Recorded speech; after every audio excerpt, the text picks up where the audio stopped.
Mko aje watu wangu, mko fiti, mko poa, mko fresh. Karibuni sana kwa The Softies Family YouTube channel. Nimekuja kurealize naongeanga haraka sana. Sijui ni kama nakuanga na tension ya kufanya kuongea kwa YouTube. I don't know why I talk so fast. Anyway, leo nataka kujaribu kwenda pole pole ndio muelewe, msione na wakimbiza, si ndio? So if you are new here, welcome to this YouTube channel. Tunapenda wageni. Tutafanya kama venye watu wanafanyanga kwa kanisa. Ukienda kwa kanisa na wewe ni mgeni kwa hiyo kanisa, unaambiwa inua mkono. So if you are in the comment section and you are new here, you are watching this video, can you raise your hand hapo kwa comment section, useme mimi ni mgeni, ndio tukukaribishe na tukulete hapa mbele utoe testimony. And kama wewe ni mwenyeji, I want to say thank you so much for always watching the Softies Family YouTube channel. I go by the name Bena Softy, the host of this YouTube. Okay, karibuni sana, karibuni. And guys, make sure also you share with your friends. You can share kwa WhatsApp, you can share whatever, okay, wherever. You can share kwa Facebook. You just click share and you direct, ndio tupate watu huko, watu wakuja wasikie story, waone mapranks, waone janice, waone kila kitu jamani. Finya hiyo share ni dakika moja. And guys, subscription ni bure ya YouTube. You subscribe. The reason why you have to subscribe ni kwa sababu when you subscribe na niweke video hapa, utakuwa wa kwanza kuiona, na kuna kwanga na kabel. Unafinya hiyo bell, ndio nikiweka video hiyo bell inakudirect. Hiyo nikiweka inakupatia notification kwa Bena Softy ameweka kwa The Softies Family YouTube. And guys, you know the other side of me, I like politics. So niko na plan ya ku have a politics nini kama politics, lakini hiyo nitawaambia baadaye. Wacha tu dive kwa hii story. So guys, as you know, I don't know, hiyo heading yenye nimeweka ya hii video, si jaifikiria, nimeweka tu na ita generate from hiyo heading generate from this video. And I want to give you a story of my life, okay? You know guys, I grew up in a children's home. Now the question is always, Bena uli end up kwa children's home aje? That is the story I want to say, especially in Nyumbani Children's Home. Nyumbani Children's Home in Nairobi County. Nasema iko Nairobi County, naishi Mlolongo, lakini Mlolongo iko Machakos. So wacha niseme yenye iko Nairobi County, okay? Kwa sababu kuna ingine iko huko Kitui County. Nitakuwa Nyumbani Village. How did I end up in Nyumbani Children's Home? Okay? Now, this is what happened, okay?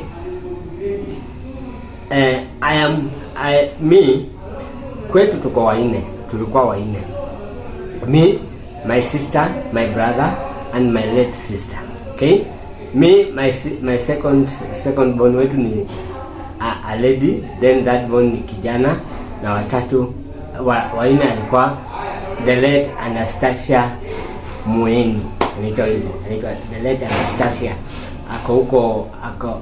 Alifariki 2004 tukiwa huko kwa children's home. Alishikwa na meningitis.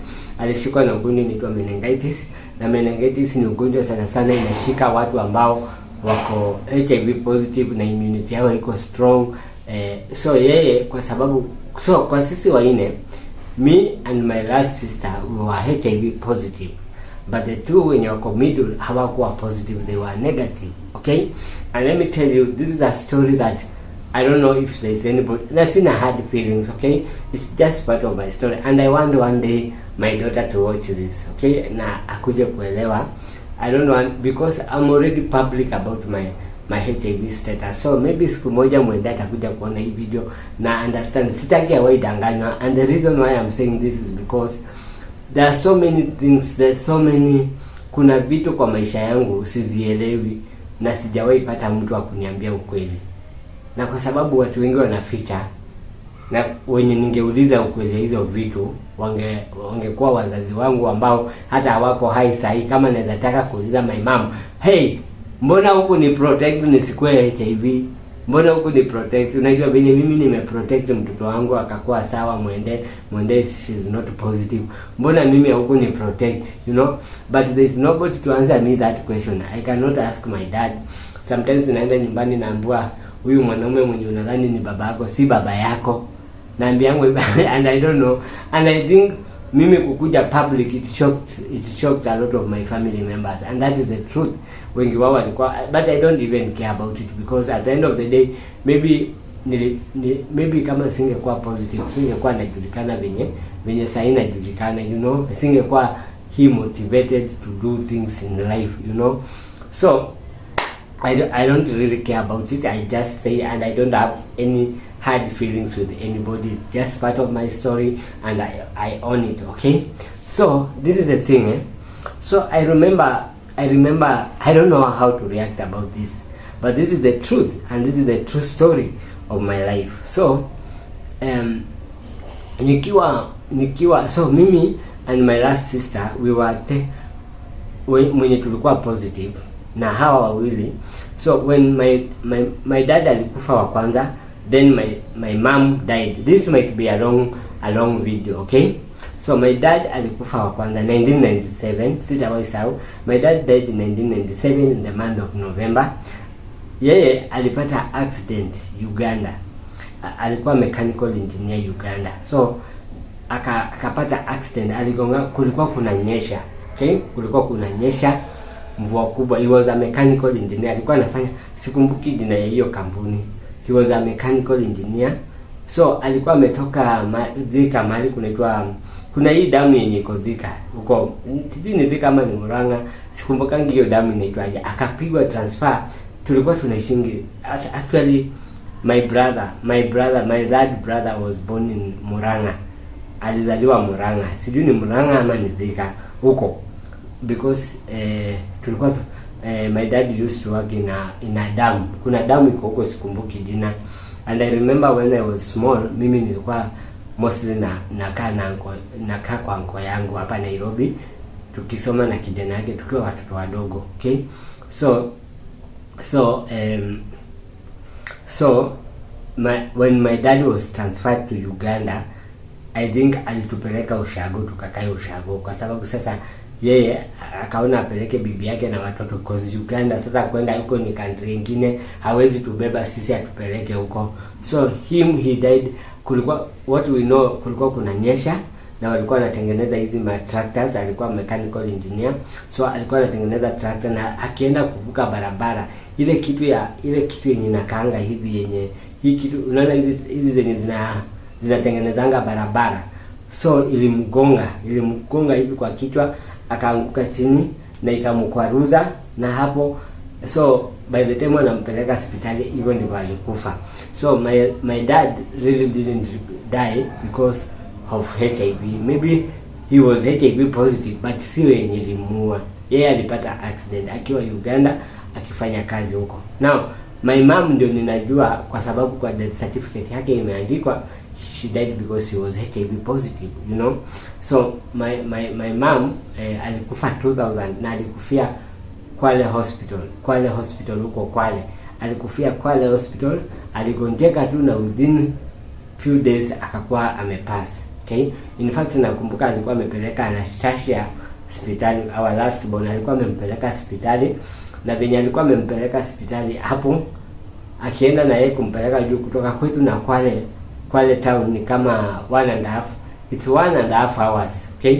Juu ya hiyo njia si alami. So venye alienda hospitali akimpeleka, akakuwa mgonjwa kwa barabara, na hivyo ndivyo alienda akakuwa akalemewa kwa hospitali, and within few days akakuwa amefariki. So venye my mom died in 2000, but kwa nini yake imeandikwa vizuri sana, it's because of HIV, imeandikwa kwa death certificate yake. Na so venye my mom died, tukabaki na shosho na my uncles wasaidia mama yangu, au ndio walikuwa nakaa hapo kwa boma. My uncle and my cousin wenye walikuwa nakaa hapo kwetu, na shosho. Guka yangu akaambia shosho yetu mzaa baba yangu akuja akae na sisi hapo nyumbani. And one thing I got from Ushago, when I went to Ushago, hii wakati nimeenda Ushago, I was given a story about by the church, the Catholic church niko pale.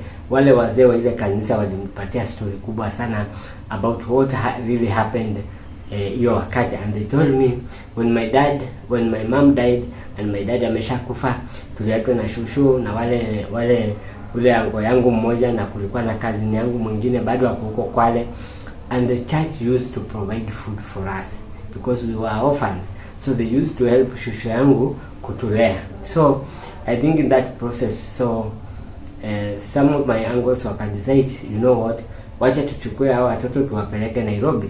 So the first route yenye ilichukuliwa, it was me and our second born.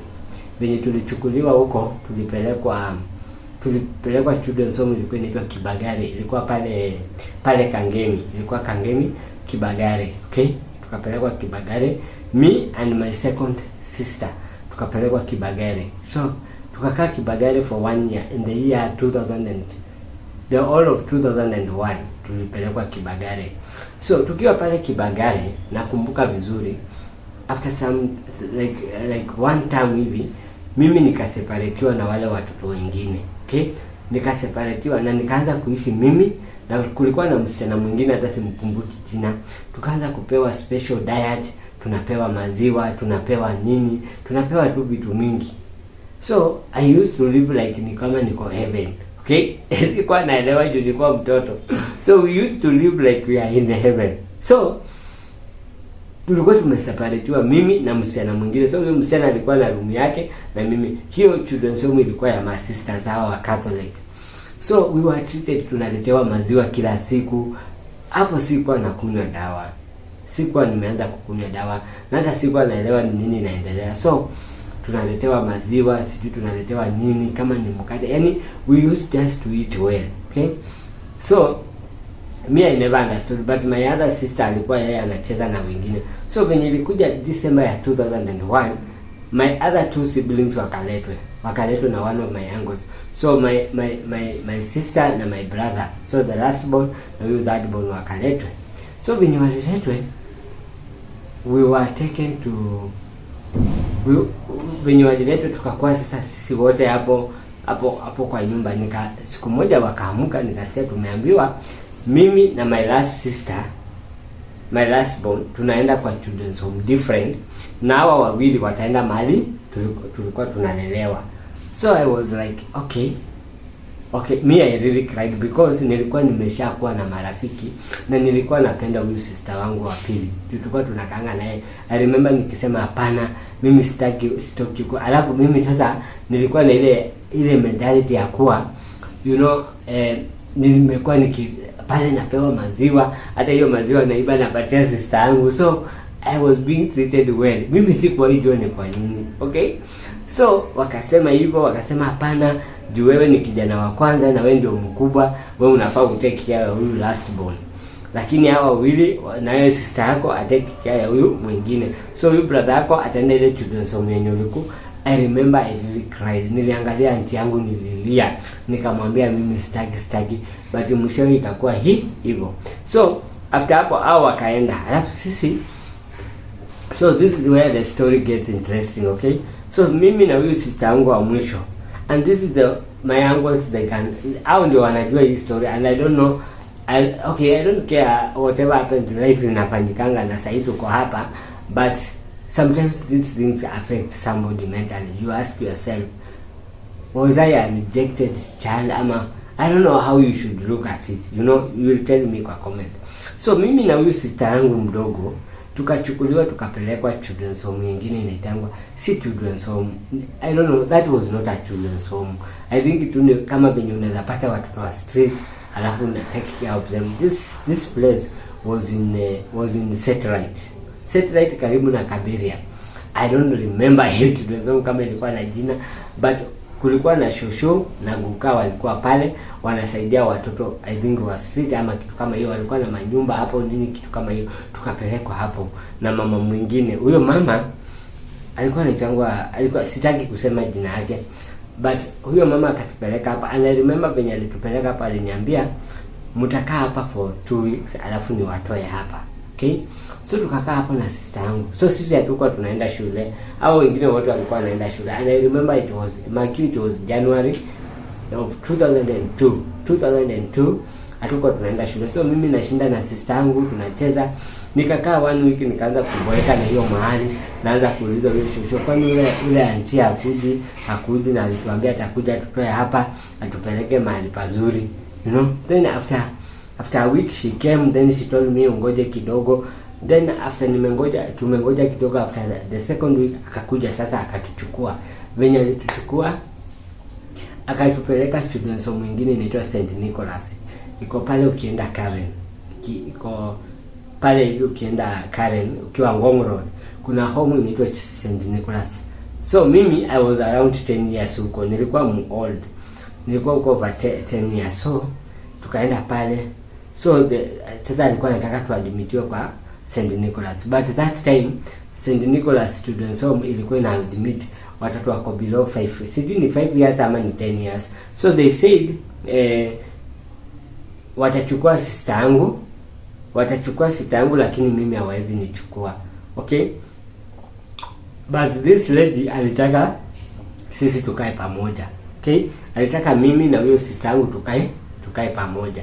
So yeye akakuwa uncomfortable, so akaongea na wao. So this is the sad story of this thing, and I don't know, ilinitoka kwa chest, lakini after hapo this lady took us to Karen police station. Alitupelekanga Karen police station, akaenda huko. So I don't know, akaenda huko kwa hiyo police station ya Karen, akatupeleka huko. So venye alitupeleka huko, I don't know, tukakaa chini, nakumbuka tukibaiwa chips na kuku, tulikuwa tunacheza na sister yangu hapo. Nilikuwa napenda huyo sister. Yaani nilianza tu kupenda huyo sister yangu mdogo sana, na kalikuwa kananipenda. Alafu my sister was so sharp. She was so sharp, you know. And then akatupe this lady so tukacheza hapo. So kidogo nikaona tumeingizwa kwa gari ya polisi. Tukaingizwa gari ya polisi huko nyuma na huyo mama. Gari ya polisi ikatoka hapo mbio. Hivyo nikaona tumeshika hiyo Dagoretti Road. Hivyo dakika nikaona mahali kumeandikwa nyumbani. Imeandikwa tu jina hapo nje, nyumbani. And then we were taken there. So when we were taken to nyumbani, mimi sasa hiyo sijui kama tuko positive. We don't know about our HIV status. So tukapelekwa hapo. Nakumbuka hiyo wakati tulikuwa tumebebewa nguo. Huyo mama tukakaa pale, tukaenda tukaona shosholo waka. That time huyo shosholo waka alikuwa mwanaume. So tukaenda pale, sasa tukaona shosholo waka, tumebebwa na mapolisi wako na bunduki hapo. So mimi sikujua. So after hapo huyo mama akaambia hizi nguo zenye amekuja nazo zote, hizi nguo zetu zenye tumekuja nazo aende nazo, tutapewa nguo zingine mpya. Tutapewa nguo mpya. So akaambia hizi nguo zenye tumekuja nazo, hizi amekuja nazo na sisi azibebe aende nazo, sisi tunapewa nguo zingine mpya. Tukapelekwa store, tukapelekwa hivyo, tukatestiwa hapo sijui nini. So mimi hiyo usiku mimi naona tunameza dawa. Naona tunaletewa dawa. Unajua sister yangu akaekwa kwa nyumba nyingine na mimi nikaekwa ya vijana juu mimi nilikuwa mkubwa. So mimi sikujua. So tukaanza kukunywa tu dawa. Mimi nikaona nimewekwa kwa dawa. The following day, hiyo siku ilikaa kama 2 days, alafu nikaekwa kwa dawa. I remember because they had to wait for a doctor. Kuna daktari na kujanga naangalia watoto. So after hapo nikaanza kuona nikipewa dawa. Mimi sikuwa najua dawa ni za nini. So tukakunywa dawa, nikaanza kukunywa mimi kwanza nikaona huko ni kama heaven. Unajua vile unaonanga heaven. Sasa watoto wengine wanaenda shule. Sasa hatukuwa enroliwa shule. Sister yangu tu ndiye alikuwa anaenda shule. Kulikuwa na kashule kadogo hapo kwa watoto. Lakini mimi sikuwa naenda. So mimi nabaki na wale uncles, wale moms. Sasa watoto wengine wameenda shule, mimi nabaki juu mimi bado sijaenroliwa, wanajaribu kutafuta. Mimi niko mdogo, I don't understand anything. And I remember the director hapo. The director of the home alikuwa father. Alinipenda sana na alipenda sister yangu sana. The deputy director aliwapenda na huyo manager alikuwa ametupenda.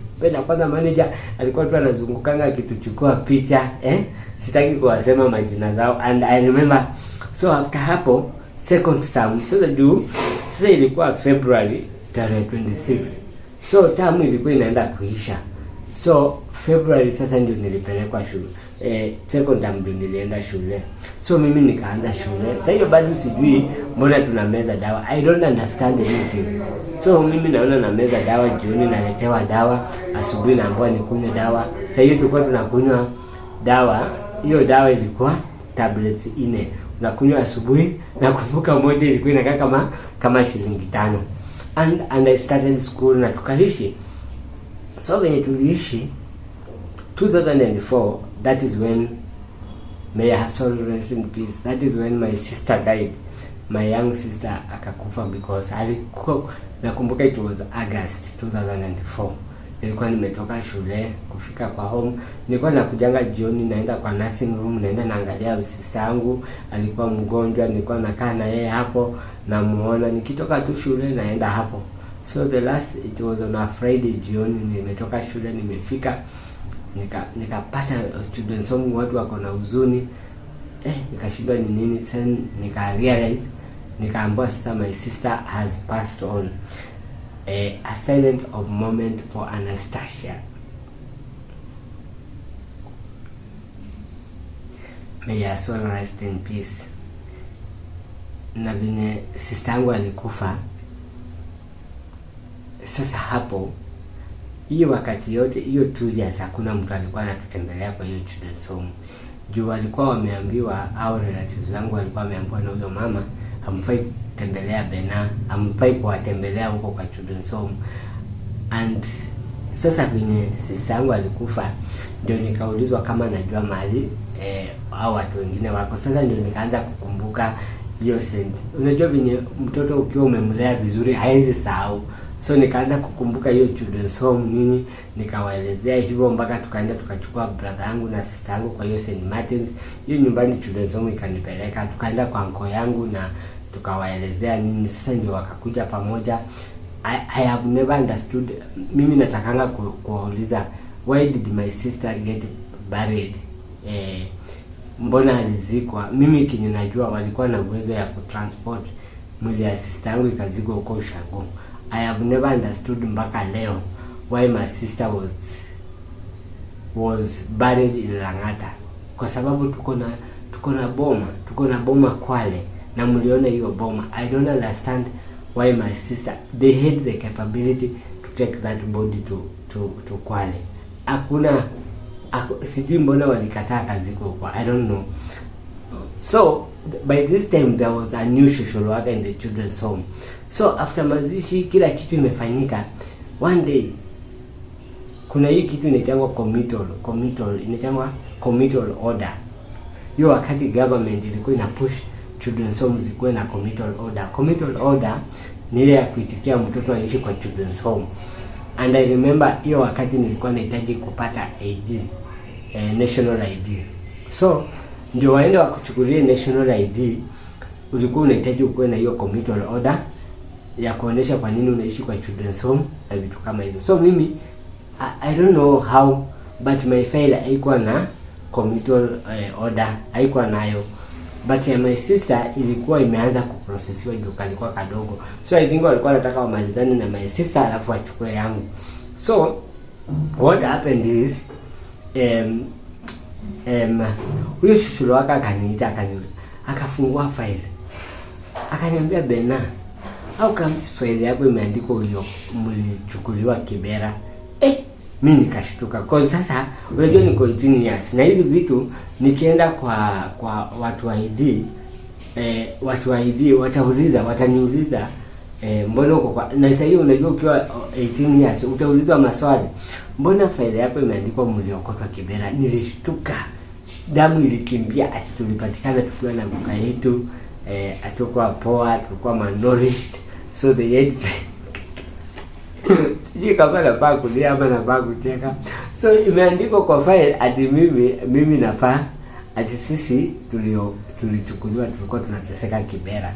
That is what even now that is what is written in the file. So the social worker was a new social worker, so alikuwa anashindwa how comes unajua hiyo wakati kitambo ukipatikana uko HIV positive watu walikuwa na harakisha wakusaidia, so hakuna ile process ya kushinda unaangalia vitu, you know, and I was young, so that is the time I knew that there was something that was not adding up. So huyu social worker akaniambia, you know, I asked somebody hapa, akaniambia Bena tulimruhusu akae hapa juu ako na tabia mzuri. Bena was not supposed to stay in the children's home because alikuwa amepitisha tu kidogo na mwaka moja ile tulikuwa tunachukua watoto hapa, but Bena was of a good character na tu kutaka and I thank the home. Mungu awabariki sana, because kama sio nyinyi singekuwa mahali nimefika. That is just the truth. And then they told me Bena, so the social worker, but uzuri huyo social worker alikuwa ananipenda sana. Huyo social worker anaitwa Helen. Mungu akubariki mahali ulipo. That lady stood with me in everything. So she asked me, Bena, mbona kwa faili yako imeandikwa hivi, is this true? Na sahi unaendaga kwale, because after we buried my sister, sasa ndio nimesha connectiwa na family. Kila December nilikuwa naenda home, na nilikuwa naenda kwa ngo yangu, alafu natoka naenda Kwale. So it was like, so niko na home, ninajua niko na kwetu, najua kwetu ni Kwale, lakini why is my file written like this? Like mimi nilitolewa Kibera, niliokotwa kwa Islam, and maybe the lady, mimi huwa nasema maybe the lady had no option, na alikuwa tena anataka kutusaidia. I cannot really blame her, but I think hata wangetumia the honest way bado singekataliwa kwa hiyo children's home, because that children's home is a good children's home. It's a good one. I can tell you ilikuwa mzuri. Hiyo wakati huyo father alikuwa nani, they were the best, you know. And yeah. So nikalan kuwa that there was a story that was fake for me to stay in that children's home. Na it was sad for me. I felt bad. Na ilikuja kuni affect baadaye nikiwa mkubwa, because it's like unajua unafanya kitu lakini unapatia huyo mtoto spirit of rejection, you know. And I'm talking confidently this because nimefika 39 years, lakini sometimes kuna vitu huwa zinafanyika kwa life ya mtoto, and we need to be very careful, because whatever unaweka kwa mtoto akiwa mdogo inaweza kuja kumaffect in the future. So that is how I ended up in a children's home.